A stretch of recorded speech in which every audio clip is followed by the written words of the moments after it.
அஸ்ட்ரோசைன் channel வாயிலாக உலகெங்கும் வாழ்ந்து கொண்டிருக்கின்ற சகோதர சகோதரிகளுக்கு அன்பார்ந்த வணக்கங்கள் மற்றும் வாழ்த்துக்கள்.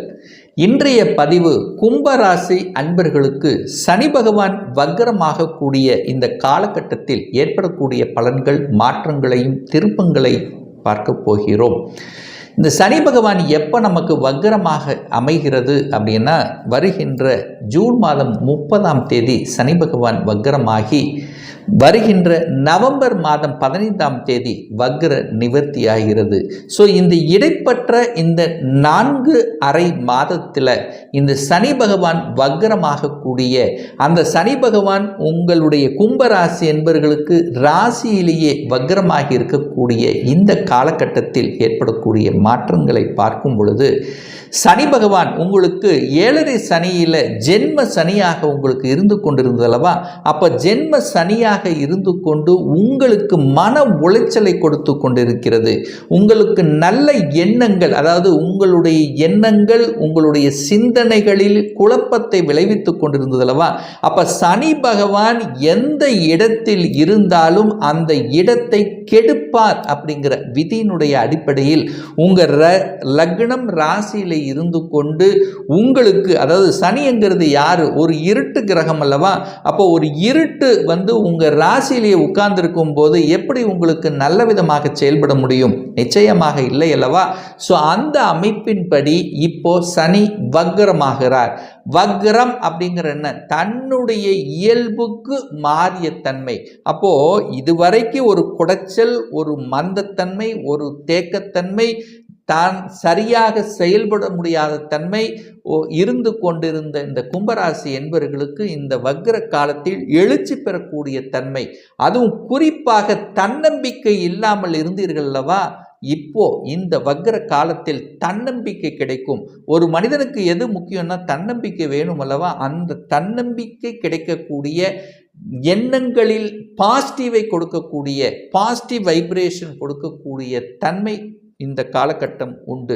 ஏன்னா கடந்த 2.5 வருடங்களாக எது செய்தாலும் அதில் ஏதாவது ஒரு குழப்பம், ஒரு தன்னிறைவை அடையாத தன்மை, ஏதோ போய்கொண்டிருக்கிறது. ஒரு வேலைன்னா அது ஏதோ ஒன்று போயிட்டு இருக்கு, ஆனால் வேலையில் ஒரு நிம்மதியற்ற தன்மை, வேலையில் மாறக்கூடிய தன்மை, வேலையில் உயரதிகாரிகளினுடைய ப்ரெஷர் அதிகமாக இருந்தது.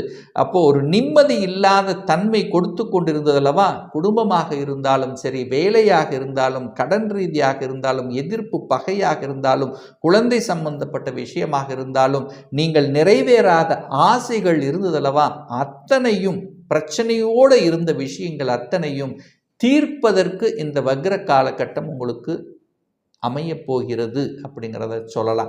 அதே சமயத்தில் 3ஆம் இடத்தை பார்த்து 3ஆம் இடத்தை கெடுத்தது. 3ஆம் இடம் என்பது என்ன, தன்னம்பிக்கை இல்லை. 3ஆம் இடம் என்பது தைரிய வீரியம் இல்லை. 3ஆம் இடத்துல சகோதரிகளுக்குரிய ஒரு இடம் அல்லவா. ஸோ அந்த இடத்தை எல்லாம் கெடுத்து கொண்டிருந்தது. சரியான நண்பர்கள் கூட உங்களுக்கு அமையலை அப்படின்னு சொல்லலாம். ஏதாவது ஒரு இடத்தை ரிஜிஸ்டர் பண்ணியிருந்தாலும் அங்கே ஒரு பிரச்சனையாக இருக்கக்கூடிய தன்மை. அதே சமயத்தில் ஒரு பத்திர பதிவு சார்ந்த விஷயத்திலும் தொந்தரவாக பிரச்சனையாக இருந்தது. அதாவது குறிப்பாக சொன்ன போனால் தைரியம் இல்லாத தன்மை, ஒரு கோழைத்தனமான ஒரு தன்மை இருந்ததல்லவா, இப்போ சுறுசுறுப்பாக கூடிய தன்மை, தைரிய வீரியத்தோடு செயல்படலாம் என்கின்ற அந்த மன உந்துதல் கொடுக்கக்கூடிய ஒரு நல்ல காலகட்டமாக இந்த வக்ர காலத்தில் உங்களுக்கு அமையும். ஏன் இதை ஸ்ட்ராங்காக சொல்கிறேன்னா, இப்போது ஜென்ம சனி இருக்குது, தலையில் உட்கார்ந்துட்டு இருந்தது, இனி கீழே தலை பாதத்துக்கு செல்லக்கூடிய வாய்ப்புகளை உருவாக்கும். அதே சமயத்தில் பார்த்தீங்கன்னா 7ஆம் இடத்தை பார்த்து கெடுத்துட்டு இருந்தது. 7ஆம் இடம் என்பது திருமணம் அல்லவா, திருமணத்தில் குறை ஏற்படுத்தியது. அப்படி திருமண தடைகளை கொடுத்து கொண்டிருந்தது. தன்னுடைய வயதுக்கு உட்பட்டவர்களுக்கெல்லாம் திருமணம் நடந்தது, எனக்கு நடக்கலையே என்று ஆதங்கப்பட்டு கொண்டிருந்தீர்கள் அல்லவா, அந்த ஆதங்கத்திலிருந்து வெளிவிடக்கூடிய இந்த 4.5 மாதம் திருமண சுப காரியங்கள் நடக்கும். சரி, அப்படியும் திருமணம் நடந்து முடிந்து விட்டது அப்படின்னாலே ஒரு நிம்மதி இல்லை. கணவன் ஒரு சைடு மனைவி ஒரு சைடு இருக்கக்கூடிய தன்மை, கணவன் ஒரு வெளிநாட்டில் இருக்காருன்னா மனைவி இந்தியாவில் இருக்கக்கூடிய தன்மை, இப்படி ஏதாவது ஒரு ரூபத்தில் ஒரு பிரச்சனை கணவன் மனைவிக்குள்ள ஒரு வகையான ஒரு நல்ல ஒரு சந்தோஷம் இல்லாத தன்மையை ஒரு ரூபத்தில் கொடுத்து கொண்டிருந்தது அல்லவா, அது விளக்கக்கூடிய தன்மை. கூட்டு தொழிலில் பிரச்சனை, கூட்டு தொழில் ஆரம்பித்து பிரச்சனை. இந்த ஜென்மசனி காலத்தில் தொழில் ஆரம்பித்து தொழிலுக்காக ஓடி உழைத்து கொண்டு ஒரு நிம்மதியற்ற தன்மை, அதிலும் பெரிய லாபம் இல்லாத தன்மை, அல்லது போட்ட பணம் எங்கேயா ஒரு இடத்துல லாக் ஆயிடுச்சு. ஸோ இந்த மாதிரி அழுத்தம் ப்ரெஷரோடு இருந்த இந்த கும்பராசி அன்பர்களுக்கு இப்போ அதிலிருந்து விடுபடக்கூடிய வாய்ப்புகளை இருக்கும். சமூகத்தில் கூட ஏதாவது ஒரு களங்கத்தை கொடுத்திருக்கும். நட்பெயரில் ஒரு பங்கம் விளைவிக்கக்கூடிய வாய்ப்புகளை உருவாக்கும். 7ஆம் இடம் என்பது தான் மீட் பண்ணக்கூடிய அந்த சார்ந்த நபர்கள் அப்படின்னு சொல்லுவோம் பார்த்தீங்களா, களத்திரம், அதாவது எதிர்பாலினத்தினர் மூலமாக சில பிரச்சனைகளை கொடுக்கக்கூடிய இடம் அல்லவா. ஸோ அங்கே சனி பார்த்து கெடுத்து கொண்டிருந்தார்.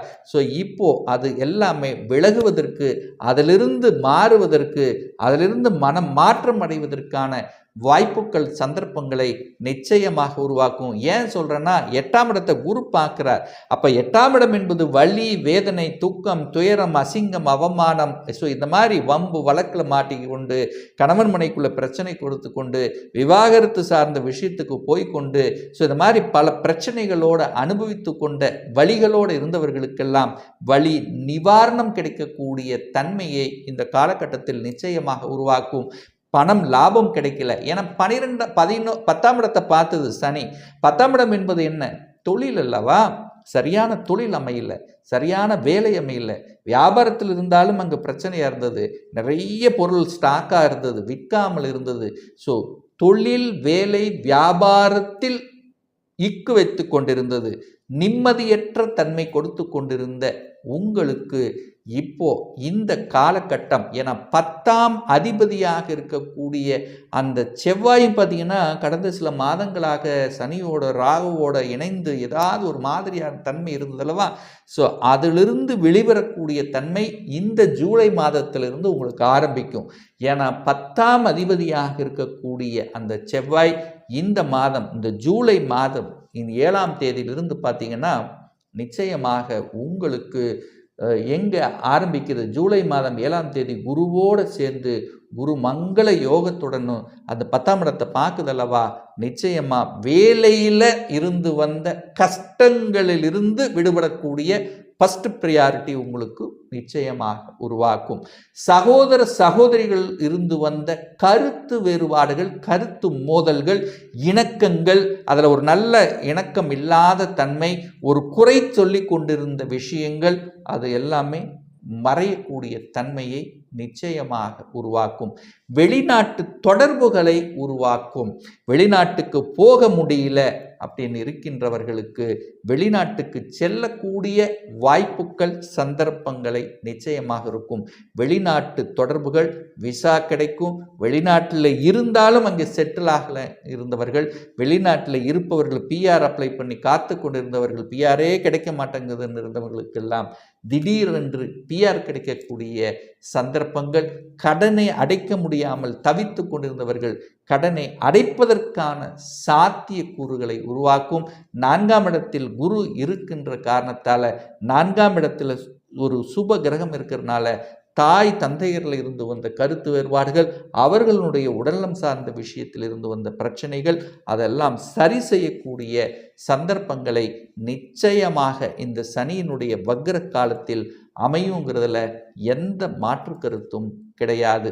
ஒரு துல்லிய பலன் வேணும், ஒரு சொந்த ஜாதகம் பார்க்கணும் என்று ஆசைப்படக்கூடிய நபர்கள் டிஸ்பிளே தெரியக்கூடிய நம்பருக்கு வாட்ஸ்அப் மூலமாகவோ ஃபோன் கால் மூலமாகவோ தொடர்பு கொண்டு அப்பாயின்மெண்ட் பெற்றுக்கொண்டு கன்சல்டேஷன் எடுத்துக்கலாம்.